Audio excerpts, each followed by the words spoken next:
All right, let's get right into it. Today, we're diving into a really profound teaching from way back when, and it tackles a question we all wrestle with. How do you get your thoughts, your words, and your actions to line up perfectly? To be truly consistent. So let me ask you this. Can your words really, fully represent what's in your heart? It sounds simple, but think about it. How many times have you said something and immediately thought, oh, that's not what I meant?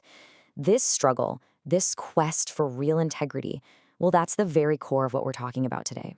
So, where do we even start? Well, the text we're looking at is guided by this incredibly powerful guardian figure, Miji Jingangleshi. And he starts with the first of three big secrets, the secret of speech. It's all about finding purity in every single word you say. Now, for a bodhisattva, pure speech is so much more than just not telling lies. It's a whole discipline. I mean, look at this list. It's about steering clear of everything from, obviously, harsh words to the really subtle stuff, like flattery you don't mean or gossip that seems harmless. It's a commitment to making sure your words are never a source of harm or just useless noise. Okay, so this idea of perfectly truthful speech, it goes way beyond just being honest. And to show its incredible power, the text tells this pretty wild story that really stretches what you might think is possible. So get this, there's this deity who spends 12 years trying to count all the leaves on one gigantic tree, and he can't do it. He just fails. Then a sage named Jiran comes along, takes one look, and declares the exact number.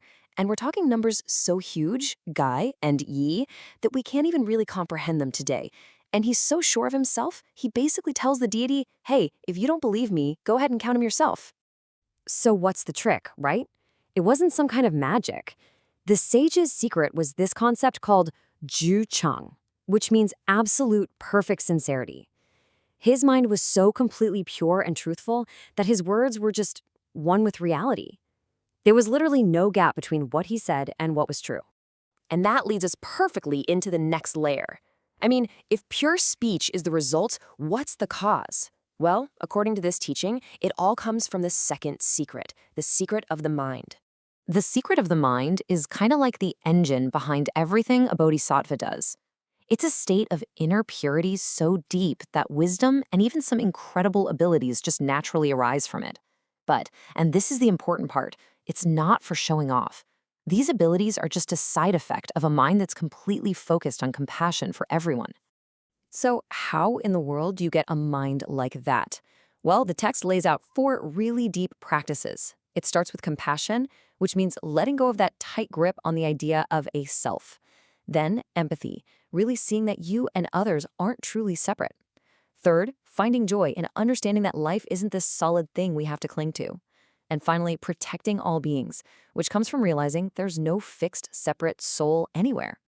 Now, to really grasp the sheer power of lining up your mind, speech, and body, the text tells this absolutely epic origin story. It takes us back across eons to a completely different world. It's incredible. Okay, so picture this. In this ancient world, there's a great king, Yeongjun, and he has 1,000 sons. And these aren't just any princes. Every single one of them was virtuous and had already set their sights on achieving enlightenment. The king, being curious, wanted to know the order his sons would reach their goal. So he set up this sacred lottery. He put 1,000 slips, each with one of his sons' names, into a jeweled container, and they would each draw one to find out their destiny. One after another, the princes draw their lots. You can imagine the anticipation. And finally, there's only one slip left. A prince named Yi Wuliang, which means immeasurable intention, draws it. And it's the last one, number 1,000. He's destined to be the very final one of all his brothers to become a Buddha. But here's where it gets amazing. Instead of being disappointed, the prince makes this unbelievable vow. He basically says, okay, when my time finally comes, I vow that my lifespan, my followers, and everything I accomplish will be equal to the grand total of all my 999 brothers combined. The moment he says it, the entire world shakes and flowers rain down from the heavens, showing that his vow, his words, had immense power. And because of the intensity of that moment, the tears he shed, not out of sadness, but from this profound, unshakable determination, he was given the name he would carry as a future Buddha, Lu Yu, which means tears. And this is the part that just ties it all together so brilliantly. The text reveals that those 1,000 suns are actually the 1,000 Buddhas of our current cosmic age. And check this out, two of the other princes in that story, one was Miji Jinganglishi, the very being telling us this whole teaching, and another was the great deity Brahma. These connections stretch across unimaginable spans of time. Okay, so we've heard these incredible stories about sages and vows and cosmic princes. What's the takeaway for us right here, right now? Well, the text wraps up by boiling this massive vision down into a set of real, practical paths anyone can start to walk. The scripture actually lists 32 different aspects of this path. You can see some of them here. Things like being kind, seeing everyone as equal, practicing patience. It all really comes back to that core idea of choosing wisdom and actively working to get rid of our own greed, anger, and confusion. It's all about cleaning up the mind at the source. So in the end, this ancient teaching isn't just a bunch of cool stories. It's a guide. It's meant to make us look at our own lives. And it really leaves us with this one powerful question.